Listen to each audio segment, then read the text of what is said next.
तो friends welcome to my channel. I am Rajkumar Vishwakarma. Friends आज की इस वीडियो में हम लोग जानेंगे सीयूईटी पोस्ट ग्रेजुएट 2024 का ऑनलाइन एप्लीकेशन फॉर्म आप लोग किस प्रकार से फिलअप कर सकते हो। फ्रेंड्स यहाँ पर देख सकते हो ये ऑफिशियल वेबसाइट है जहाँ से आपको सीयूईटी पीजी 2024 का ऑनलाइन एप्लीकेशन फॉर्म फिल करना है। यहाँ इसका लिंक आपको वीडियो के डिस्क्रिप्शन में मिल जाएगा एंड लिंक पर क्लिक करते ही आप लोग इस ऑफिशियल वेबसाइट पर लैंड कर जाओगे। यहाँ पर आने के बाद देख सकते हो मल्टीपल ऑप्शन आपके सामने दिखाई देंगे। यहाँ पर कुछ अनाउंसमेंट वगैरह फॉर्म भरने के लिए यहाँ पर राइट साइड में आपको 2 बटन दिखाई देगा। एक रजिस्टर का बटन आएगा एंड जस्ट बगल में साइन इन का बटन आएगा। सबसे पहले आपको रजिस्टर करना होगा। इसके लिए यहाँ पर रजिस्टर पर क्लिक करना है। क्लिक करने के बाद इस प्रकार का एक इंस्ट्रक्शन आएगा, पढ़ना है, नीचे जाना है। नीचे जाने के बाद यहाँ पर एक छोटा-सा बॉक्स आपको दिखाई देगा, इसको टिक करना है। टिक करने के बाद नीचे क्लिक हियर टू प्रोसीड पर क्लिक करना है। क्लिक करने के बाद आपके सामने रजिस्ट्रेशन फॉर्म ओपन हो जाएगा। यहाँ पर रजिस्ट्रेशन फॉर्म लिख कर आएगा। यहाँ पर सबसे पहले आपको अपना नेम फिल करना है। उसके साथ यहाँ पर इंस्ट्रक्शन है कि आपका जो नाम हो वो क्लास 10th के सर्टिफिकेट के अकॉर्डिंग फिलअप होना चाहिए। यानी कि क्लास 10th के सर्टिफिकेट के अकॉर्डिंग ही आपको भरना है। जस्ट नीचे आपको अपने फादर का नाम भरना है। फादर का नाम भरने के बाद नीचे आओगे तो यहाँ पर मदर का नाम भरना है। फिर यहाँ पर गार्जियन नेम पूछ रहा है, तो यहाँ पर गार्जियन नेम को आप छोड़ भी सकते हो, कोई दिक्कत नहीं है। फिर यहाँ पर आपको अपना डेट ऑफ बर्थ बताना है। डेट ऑफ बर्थ इस प्रकार से कैलेंडर देख सकते हो, कैलेंडर नहीं, ये ड्रॉप डाउन है। यहाँ पर डेट, मंथ एंड ईयर आपको बारी-बारी से सिलेक्ट कर लेना है। उसके बाद यहाँ पर जेंडर पूछेगा, यदि आप लोग पुरुष हो तो मेल सिलेक्ट करना है, महिला हो तो फीमेल सिलेक्ट करना है। नेशनलिटी में आपको इंडियन सिलेक्ट कर लेना है, यदि अदर कोई आपके लिए एप्लीकेबल है तो सिलेक्ट कर सकते हो। आइडेंटिटी टाइप में यहाँ पर कोई एक आईडी आपको देना होगा, pan card, school ID card, passport, voter ID या फिर आधार कार्ड के लिए सबसे नीचे का जो ऑप्शन है other valid government identity with photography, इसको सिलेक्ट करोगे। सिलेक्ट करने के बाद यहाँ पर आधार कार्ड नंबर एंटर करोगे। यदि आप लोग ऊपर पैन कार्ड चूज करते हो या फिर अदर कोई आईडी तो उसका नंबर आपको यहाँ पर फिलअप करना होगा। यहाँ पर प्रेजेंट एड्रेस पूछ रहा है, वर्तमान पता पूछ रहा है। इसमें सबसे पहले आपको प्रेजेंट हाउस नंबर फिल कर देना है। फिल करने के बाद यहाँ पर सब लोकेलिटी बताना है। फिर यहाँ पर लोकेलिटी बताना है। सब लोकेलिटी एंड लोकेलिटी में सिंपली एड्रेस 1 एड्रेस 2 आप लोग फिल करोगे एंड जैसे यहाँ पर देखो एड्रेस 1 एड्रेस 2 फिल करोगे। फिर यहाँ पर कंट्री पूछ रहा है, तो यहाँ पर इंडिया सिलेक्ट कर लेना है। इंडिया सिलेक्ट करने के बाद यहाँ पर नीचे आओगे तो आपको पिन कोड बताना, सॉरी इंडिया सिलेक्ट करने के बाद यहाँ पर स्टेट सिलेक्ट कर लेना है। स्टेट सिलेक्ट करने के बाद यहाँ पर डिस्ट्रिक्ट बताना होगा, किस जिले से आप लोग अप्लाई कर रहे हो। फिर यहाँ पर पिन कोड आपको एंटर करना होगा, जो भी पिन कोड है आपका area pin code. Area pin code enter करोगे। एरिया पिन कोड एंटर करने के बाद नीचे आओगे तो यहाँ पर आपको ईमेल एड्रेस फिल करना है। अपना प्राइमरी ईमेल आईडी यहाँ पर भर देना है। भरने के बाद यहाँ पर दोबारा से ईमेल आईडी भरकर आपको कंफर्म कर देना है। फिर यहाँ पर आपको अपना मोबाइल नंबर भरना है। मोबाइल नंबर भरने के बाद दोबारा से सेम मोबाइल नंबर भरकर आपको कंफर्म कर देना है। अब नीचे आओगे तो यहाँ पर एक अल्टरनेट कॉन्टैक्ट नंबर पूछ रहा है, तो इसको आप लोग छोड़ देना, कोई दिक्कत नहीं है। फिर हम नीचे आओगे तो यहाँ पर परमानेंट यानी कि अस्थाई पता पूछ रहा है, जहाँ के आप लोग मूल निवासी हो। तो यहाँ पर आपको अस्थाई पता भरना है। तो यदि आपका अस्थाई पता अलग है प्रेजेंट एड्रेस से तो उस केस में यहाँ पर अलग से अपना अस्थाई पता फिल करोगे। लेकिन जो आपका अस्थाई पता वो सेम रहेगा प्रेजेंट एड्रेस से, यानी कि आपका दोनों एड्रेस सेम है। उस केस में यहाँ पर एक छोटा सा बॉक्स है, इसको टिक करोगे। टिक करने के बाद वही एड्रेस नीचे भी फिलअप हो जाएगा। अब नीचे आओगे तो यहाँ पर चूज पासवर्ड का ऑप्शन आ रहा है। इधर आपको एक पासवर्ड क्रिएट करना होगा। मिनिमम यहाँ पर 8 कैरेक्टर का आपको पासवर्ड बनाना है, यानी कि मिनिमम 8 कैरेक्टर का पासवर्ड होना चाहिए। उसमें अंग्रेजी के बड़े अक्षर, छोटे अक्षर, कुछ स्पेशल कैरेक्टर जैसे कि @ हैश, डॉलर आइकन या फिर एंड उसके साथ यहाँ पर न्यूमेरिक डिजिट यानी 1 2 3 होना चाहिए।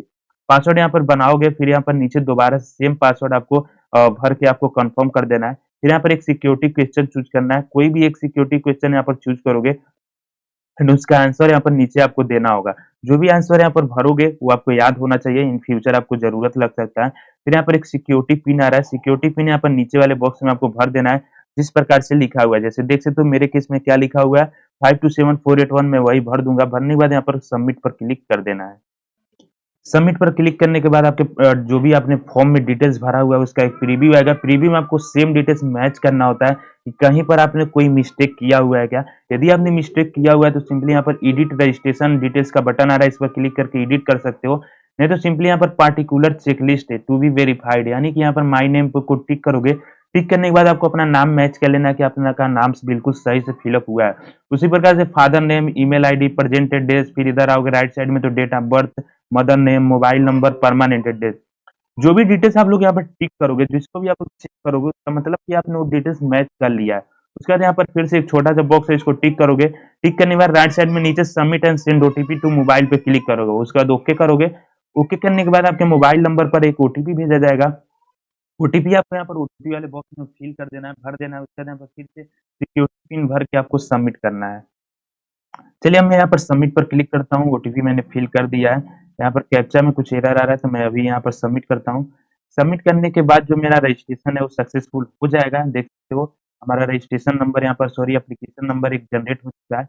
अब हमें नीचे कंटिन्यू एप्लीकेशन फॉर्म पे क्लिक करना है। क्लिक करने के बाद यहाँ पर कुछ बेसिक डिटेल पहले से फिलअप होके आएगा, क्योंकि हमने रजिस्ट्रेशन में फिल किया था। फिर यहाँ पर आपको अपना कैटेगरी चूज कर लेना है, जनरल, एससी, एसटी, ओबीसी, जो भी आपका कैटेगरी है। फिर यहाँ पर पूछ रहा है कि आप लोग फिजिकली हैंडिकैप्ड हो, यदि हाँ तो यस करोगे, नहीं तो इसको नो करोगे। यहाँ पर आपका फादर का नेम लिख कर आएगा। फिर यहाँ पर फादर का क्वालिफिकेशन आएगा कि आपके पिताजी का कहाँ तक क्या क्वालिफिकेशन, वो कहाँ तक पढ़े हुए हैं, उसका डिटेल आप लोग दे सकते हो। यदि आप केबल नहीं है तो इसमें नॉट एप्लीकेबल सेलेक्ट करोगे। फादर का ऑक्यूपेशन पूछ रहा है तो इसमें भी नॉट एप्लीकेबल सेलेक्ट कर लेना।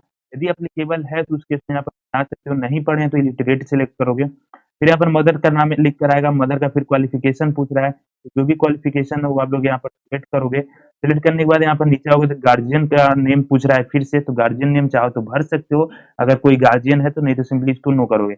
एनुअल फैमिली इनकम पूछ रहा है, परिवार का वार्षिक आय पूछ रहा है, तो मैं अप टू 1 लाख लिखता हूँ। आपके लिए जो भी स्लैब यहाँ पर अप्लीकेबल है उस स्लैब आप लोग सिलेक्ट करोगे। फिर हमें पूछ रहा है आर यू ट्विन, यदि आप लोग जुड़वा हो, यदि आपका कोई जुड़वा भाई बहन है तो यस करोगे, नहीं तो इसको नो करोगे। यदि आप लोग यस करते हो तो मे भी उसका देख सकते हो नाम वगैरह बताना पड़ेगा, तो मैं अभी इसको नो करता हूँ। फिर यहाँ पर डोमिसाइल स्टेट पूछ रहा है, किसी स्टेट के आप लोग मूल निवासी हो, स्टेट सिलेक्ट करोगे यानी राज्य सिलेक्ट करोगे। फिर यहाँ पर पूछ रहा है कि आप लोग डायबिटीज हो, यदि आपको डायबिटीज है तो उस केस में यस करना है, नहीं तो इसको नो करना है। फिर यहाँ पर पूछ रहा है प्लेस ऑफ रेसिडेंट यानी कि रूरल अर्बन। अर्बन में शहरी क्षेत्र होता है, रूरल में ग्रामीण क्षेत्र होता है। तो आप पे डिपेंड करता है जो आपका एड्रेस है जहाँ के आप लोग मूल रहने वाले हो, ग्रामीण क्षेत्र के आप लोग बिलोंग करते हो या फिर शहरी क्षेत्र, वो अपने अकॉर्डिंग सिलेक्ट करोगे। मोड ऑफ प्रिपरेशन यानी इस एग्जाम का प्रिपरेशन कैसे कर रहे हो, सेल्फ मीन स्वयं से कर रहे हो, इंडिविजुअल ट्यूशन यानी आपने कोई ट्यूशन वगैरह लिया हुआ, ऑनलाइन कोचिंग कर रहे हो, या फिर अदर जो भी आपके लिए एप्लीकेबल है उसको सिलेक्ट करोगे। सिलेक्ट करने के बाद आप मीडियम आप स्टडी इन क्वालिफाइंग एग्जाम, यहाँ पर लैंग्वेज पूछ रहा है सिंपली इस लैंग्वेज में आप लोग एग्जाम को क्वालिफाई किए हो। सॉरी जो क्वालिफाइंग एग्जाम है तो यहाँ पर लैंग्वेज सिलेक्ट कर लोगे। चलिए मैं यहाँ पर हिंदी, यहाँ पर प्रेजेंट एड्रेस आ जाएगा, नीचे आओगे तो यहाँ पर परमानेंट एड्रेस आ जाएगा, मेरा सेम है तो इसको टिक कर दूंगा। टिक करने के बाद नीचे आओगे तो यहाँ पर अदर कोटा एंड कैटेगरी, यदि आप लोग यहाँ पर देख सकते हो बीपीएल बिलो पॉवर्टी लाइन से बिलोंग, मतलब आप लोग बिलो पॉवर्टी लाइन से बिलोंग करते हो तो उस केस में आप लोग यस करोगे, यानी गरीबी रेखा के नीचे आप लोग हो तो उस केस में इसको यस करोगे, नहीं तो इसको नो करोगे। फिर यदि आप लोग कश्मीरी माइग्रेंट हो यानी कश्मीर से आकर माइग्रेट हुए हो अपने डोमिसाइल स्टेट में, तो यस करोगे, नहीं तो इसको नो करोगे। यदि आप लोग वार्ड ऑफ डिफेंस पर्सनल, यदि आपका कोई पर्सनल डिफेंस पर्सनल या फिर एक्स सर्विसमैन, यदि आप लोग एक्स सर्विसमैन यानी भूतपूर्व सैनिक हो, या फिर आपका कोई कोई यहाँ पर defence person, ward of defence person in कोई आपके घर का परिवार का कोई डिफेंस में है तो उस केस में इसको यस करना है, नहीं तो इसको नो करना। फिर यहाँ पर एनसीसी कोटा, यदि आपने एनसीसी किया हुआ है तो यस करोगे। यस करने के बाद आपको बताना भी पड़ेगा कि कौन सा सर्टिफिकेट एबीसी कौन सा सर्टिफिकेट है, तो मेरे केस में नो रहेगा तो मैं नो करता हूँ। यदि आप लोग स्पोर्ट पर्सन हो तो यहाँ पर स्पोर्ट कोटा भी क्लेम कर सकते हो, मैं इसको नो करता हूँ। यहाँ पर पूछ रहा है यदि आप लोग यूनिवर्सिटी के इम्प्लॉय हो तो यस करोगे, नहीं तो इसको नो करोगे। फिर यहाँ पर सेव पर क्लिक करोगे। सेव पर क्लिक करने के बाद आपके सामने फिर इस सभी डिटेल्स का प्रीव्यू आएगा, मैच कर लेना है। यदि आपने कहीं पर मिस्टेक कर दिया तो यहाँ पर अपडेट पर्सनल फॉर्म पे क्लिक करके अपडेट कर सकते हो, नहीं तो यहाँ पर प्रोसीड टू नेक्स्ट सेक्शन पे क्लिक करोगे। क्लिक करने के बाद आपके सामने यहाँ पर न्यू सेक्शन ओपन होगा एंड यहाँ पर देख सकते हो आपको एजुकेशनल डिटेल देना है। इसमें सबसे पहले क्लास 10th का डिटेल देना है। यहाँ पर देख सकते हो 10th लिख कर आ रहा है, इसमें पासिंग रिजल्ट स्टेटस में आपको पास सेलेक्ट करना है। फिर यहाँ पर ईयर ऑफ पासिंग बताना है, किस साल आपने क्लास 10th पास किया हुआ है। उसके बाद यहाँ पर नीचे आओगे तो यहाँ पर एक सेकेंड मैं डेमो फॉर्म फिल कर रहा हूँ, इसलिए मैं एग्जैक्ट डिटेल नहीं भर रहा हूँ। फिर यहाँ पर क्वालिफाइंग एग्जाम में 10th है यार, इक्विवेलेंट सेलेक्ट करना है। फिर यहाँ पर बोर्ड बताना पड़ेगा, किस बोर्ड से आपने क्लास 10th पास किया हुआ है। फिर यहाँ पर स्कूल या फिर कॉलेज का नाम बताना होगा, तो यहाँ पर सिंपली आप लोग कॉलेज नेम यहाँ पर फिल कर दोगे जो भी आपका कॉलेज है। फिर यहाँ पर देख सकते हो कॉलेज का पिन कोड बताना है, किस pin code area pin code क्या है कॉलेज का। फिर यहाँ पर रोल नंबर आपको बता देना, अपना रोल नंबर एंटर करोगे। रिजल्ट मोड में परसेंटेज सीजीपीए जो भी अपना सिलेक्ट करोगे जो आपके लिए एप्लीकेबल है। जो लोग सीबीएसई बोर्ड से हो सकता है उनका सीजीपीए होगा। यहाँ पर आपको मैक्सिमम मार्क बताना है, मैक्सिमम मार्क बताने के बाद कितना नंबर आपने पाया था मार्क ऑब्टेन्ड में बताओगे। फिर यहाँ पर परसेंटेज कैलकुलेट होकर आ जाएगा। उसी के साथ हम नीचे आओगे तो यहाँ पर क्लास 10th 12th का डिटेल देना है, यानी 12वीं का डिटेल देना है। इसमें को 5 सिलेक्ट करना है। पासिंग ईयर आपको बताना है, किस साल आपने पास किया हुआ है। क्वालिफाइंग एग्जाम में देख सकते हो 12th और इक्विवेलेंट चूज करना है। बोर्ड नेम में आपको बोर्ड सिलेक्ट कर लेना है, कौन से बोर्ड से आपने 12वीं पास किया हुआ है। फिर यहाँ पर कॉलेज का नेम आप लोग बताओगे, तो जो आपके कॉलेज का नेम है बताओगे। फिर यहाँ पर पिन कोड बताओगे। तो चलिए मैं एक डेमो फॉर्म फिल कर रहा हूँ, कोई दिक्कत नहीं है। पिन कोड बताने के बाद यहाँ पर रोल नंबर आपको बताना होगा। रोल नंबर बताने के बाद रिजल्ट मोड में परसेंटेज या फिर सीजीपीए जो एप्लीकेबल है सिलेक्ट करोगे। तो चलिए मैं परसेंटेज सिलेक्ट करता हूँ। यहाँ पर मैक्सिमम मार्क आपको बताना है, फिर नीचे आओगे तो यहाँ पर कितना नंबर आपने पाया था वो बताना है। फिर यहाँ पर अंडर ग्रेजुएट यानी कि ग्रेजुएशन का डिटेल देना है। तो यहाँ पर कौन सा डिग्री आप लोग ले रहे हो ग्रेजुएशन में, बीए, बीएससी, बीकॉम, जो आप यहाँ पर कंप्लीट कर रहे हो उसको सिलेक्ट करोगे। यहाँ पर यदि आप लोग इस साल फाइनल ईयर में हो तो अपीयरिंग सिलेक्ट करोगे, पास कर चुके हो तो पास सिलेक्ट करोगे। यदि आप लोग अपीयरिंग में तो एक्चुअल मतलब यदि आप लोगों ने अपीयरिंग सिलेक्ट किया हुआ है तो इसका मतलब आप लोग फाइनल ईयर में हो एंड आप लोग 2024 में एग्जाम पास करोगे। यदि आप लोग यहाँ पर पास्ट सिलेक्ट करते हो तो उस केस में आप किस साल आपने क्लास ग्रेजुएशन कंप्लीट किया था वो डेट आपको सिलेक्ट करना पड़ेगा, ईयर सिलेक्ट करना पड़ेगा। मेरा 2023 हो जाएगा। यहाँ पर यूनिवर्सिटी पूछ रहा है तो जो आपका यूनिवर्सिटी है सिंपली यहाँ पर सिलेक्ट करोगे। हो सकता है कुछ लोगों के केस में उनका यूनिवर्सिटी यहाँ पर नो शो करे, उस केस में आप लोग अदर सिलेक्ट करोगे। अदर सिलेक्ट करने के बाद यहाँ पर यूनिवर्सिटी का नाम आप लोग बताओगे। तो चलिए उसके बाद नीचे आओगे तो यहाँ पर यूनिवर्सिटी से यदि हम नहीं कर रहे हो, किसी कॉलेज से कर रहे हो तो उस केस में ऊपर तो आप लोग यूनिवर्सिटी बताओगे जहाँ से आपका कॉलेज यहाँ पर मैप्ड है, उसके बाद नीचे आपको कॉलेज का नेम बताना पड़ेगा। लेकिन आप लोग यूनिवर्सिटी से ही ग्रेजुएशन कर रहे हो तो उस केस में यहाँ पर भी यूनिवर्सिटी का नाम ही फिल अप कर दोगे। अब नीचे यहाँ पर रोल नंबर बताना है, रोल नंबर बताने के बाद सेव पर क्लिक करना है। क्लिक करने के बाद आप देख सकते हो इसका भी आपको एक प्रीव्यू आएगा, प्रीव्यू में सभी डिटेल्स मैच कर लेना है। कहीं पर मिस्टेक है तो अपडेट पे क्लिक करके अपडेट कर सकते हो, नहीं तो simply proceed to next section पर क्लिक करोगे। एक चीज मैं बता दूं, फॉर्म भरते वक्त आपको कहीं पर कोई प्रॉब्लम आती है तो नीचे कमेंट करके पूछ सकते हो। वीडियो अच्छा लग रहा हो तो वीडियो को लाइक कर दीजिए, चैनल को सब्सक्राइब कर लीजिए। अब आपको यहाँ पर एग्जाम सेंटर बताना है, इसमें 2 एग्जाम सेंटर आप लोग चूज करोगे एंड टोटल यहाँ पर 4 स्टेट्स में यहाँ पर एग्जाम सेंटर चूज करने का ऑप्शन है। तो मुझे जो दोनों एग्जाम सेंटर चाहिए उत्तर प्रदेश में चाहिए, तो पहले स्टेट सिलेक्ट करना है, फिर उस स्टेट में जितने भी एग्जाम सेंटर्स होंगे वो एग्जाम सेंटर्स आ जाएंगे, एग्जाम सेंटर चूज कर लोगे। फिर दोबारा जो दूसरा एग्जाम सेंटर वो भी मुझे उत्तर प्रदेश में ही चाहिए एंड उसमें जो एग्जाम सेंटर उसको सिलेक्ट करोगे। यदि यहाँ पर जो दूसरा एग्जाम सेंटर है वो अदर स्टेट में चाहिए तो अदर स्टेट सिलेक्ट कर सकते हो। मैं क्लिक करता हूँ। क्लिक करने के बाद इसका भी प्रीव्यू आया, मैं यहाँ पर proceed to next section click करूंगा। क्लिक करने के बाद यहाँ पर देख सकते हो अब आपको यहाँ पर यूनिवर्सिटी सिलेक्ट करना है, किस यूनिवर्सिटी में आपको एडमिशन चाहिए। सपोज दैट मुझे पहला जो यूनिवर्सिटी है अमेठी में सिलेक्ट कर लेता हूँ, उसके बाद इसमें प्रोग्राम सिलेक्ट करना है, किस प्रोग्राम में मुझे पोस्ट ग्रेजुएशन करना है। तो यहाँ पर जो आपको सिलेक्ट करना है अपने अकॉर्डिंग यहाँ पर सिलेक्ट कर लोगे एंड सिंपली उसको ऐड कर दोगे। ऐड करने के बाद वो कॉलेज या फिर यूनिवर्सिटी ऐड हो जाएगा। फिर यहाँ पर जो दूसरा आप लोग सिलेक्ट करोगे अपने अकॉर्डिंग, यहाँ पर पहले यूनिवर्सिटी सिलेक्ट करोगे, फिर उसमें कौन सा प्रोग्राम आपको चाहिए प्रोग्राम सिलेक्ट करोगे, ऐड कर लोगे। इस प्रकार से आप लोग नंबर वाइज अपना जो यूनिवर्सिटी कॉलेज है उसको ऐड करते चले जाओगे। इस तरह से यानी कि प्रेफरेंस दे रहे हो किस कॉलेज में आपको एडमिशन चाहिए फिर किस यूनिवर्सिटी में चाहिए। हम सिंपली यहाँ पर नीचे क्लिक करोगे, प्रीव्यू आएगा, प्रीव्यू में मैच कर लेना, फिर प्रोसीड टू नेक्स्ट सेक्शन पे क्लिक कर देना है। क्लिक करने के बाद यहाँ पर देख सकते हो अब नीचे आओगे तो यहाँ पर बताना होगा टेस्ट पेपर यानी कि जो एग्जाम होगा आपका टोटल 4 सब्जेक्ट चूज़ करना होगा जिसमें आप लोग को एग्जाम देना होगा। तो मैं यहाँ पर देख सकते हो डेमो फॉर्म फिल कर रहा हूँ, इसलिए मैं डमी यहाँ पर डिटेल्स सिलेक्ट कर रहा हूँ। आप लोग अपने अकॉर्डिंग चूँकि आप लोगों ने इस हिसाब से अपना एग्जाम कौन-कौन सा पेपर आपको सिलेक्ट करना है उसके अकॉर्डिंग आप लोग अपने हिसाब से सिलेक्ट कर लेना। फिर नीचे आओगे तो यहाँ पर एक छोटा-सा बॉक्स है इसको टिक करोगे, टिक करने के बाद सेव पर क्लिक करोगे। सेव पर क्लिक करने के बाद यहाँ पर फिर से प्रीव्यू आएगा, मैच कर लेना है, फिर प्रोसीड टू नेक्स्ट सेक्शन पे क्लिक करना है। क्लिक करने के बाद यहाँ पर कुछ डिटेल्स अपलोड करना है, इसमें आपका फोटोग्राफ अपलोड होगा एंड उसका सिग्नेचर अपलोड होगा। बोल रहा जो फोटोग्राफ है उसमें 80% एरिया में आपका चेहरा होना चाहिए, फेस होना चाहिए। फोटो का साइज 10 से 200 केबी के बीच में होना चाहिए, सिग्नेचर का साइज 4 से 30 केबी के बीच में होना चाहिए। अपलोड करने के लिए चूज फाइल पर क्लिक करोगे, क्लिक करने के बाद आप लोग अपना फोटोग्राफ सिलेक्ट करोगे, सिलेक्ट करने के बाद यहाँ पर स्टार्ट अपलोड पे क्लिक करोगे।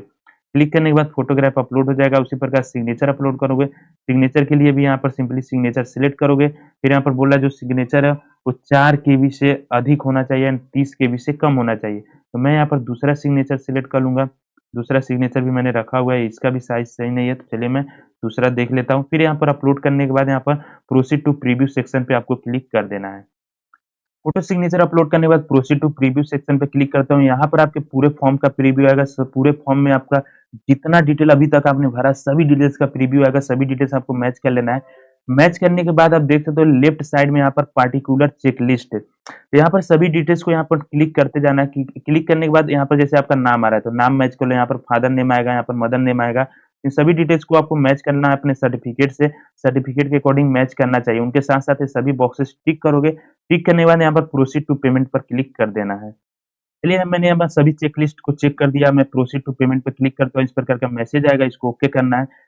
ओके करने के बाद यहाँ पर आपका ईमेल आईडी बोलेगा वेरीफाई करने के लिए, तो यहाँ पर देख सकते हो ईमेल आईडी वेरीफाई करने के लिए यहाँ पर दोबारा से नीचे आपको सेम ईमेल आईडी फिल करना है जो कि आपने रजिस्ट्रेशन करते वक़्त भरा हुआ था एंड ऊपर आपको सेम ईमेल आईडी दिख भी रहा है, कौन-सा ईमेल आईडी आपने भरा था। अभी भी आपको लगता है ईमेल में आपने कुछ गलत कर दिया तो उसको यहाँ से सही कर सकते हो। नहीं तो सिंपली यहाँ पर नीचे आओगे फिर यहाँ पर देख सकते हो सिक्योरिटी पिन आ जाएगा। सिक्योरिटी पिन यहाँ पर भरोगे, भरने के बाद वेरीफाई पर क्लिक करोगे। क्लिक करने के बाद जो आपने ईमेल आईडी दिया हुआ है उस पर एक ओटीपी गया, ओटीपी आपको यहाँ पर भरना है, भरने के बाद नीचे सिक्योरिटी पिन भरना है, उसके बाद वेरीफाई पर क्लिक करना है।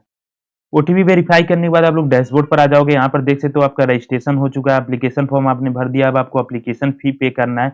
इसके लिए यहाँ पर कंटिन्यू एप्लीकेशन फॉर्म पे क्लिक करना है, क्लिक करने के बाद यहाँ पर नीचे आओगे, प्रोसीड टू नेक्स्ट सेक्शन पे क्लिक करोगे, क्लिक करने के बाद यहाँ पर नेक्स्ट करते जाना है क्योंकि आपको जितनी बार यहाँ पर जितने भी स्टेप्स हैं सभी को आपको नेक्स्ट करना होगा, तो मैं जल्दी-जल्दी यहाँ पर नेक्स्ट करता हूँ। देख सकते हो सभी स्टेप्स को आपको नेक्स्ट करते जाना है, तब जाके आपको फाइनल स्टेप पर पहुँचोगे जहाँ पर आपको पेमेंट करना होगा। प्रीव्यू भी आपने देख लिया, प्रीव्यू देखने के बाद अब यहाँ पर फिर से यहाँ पर सभी बॉक्सेस को चेक करना है क्योंकि अभी हम लोग का ईमेल आईडी वेरिफाइड नहीं था, तो मैंने वेरीफाई कर लिया है।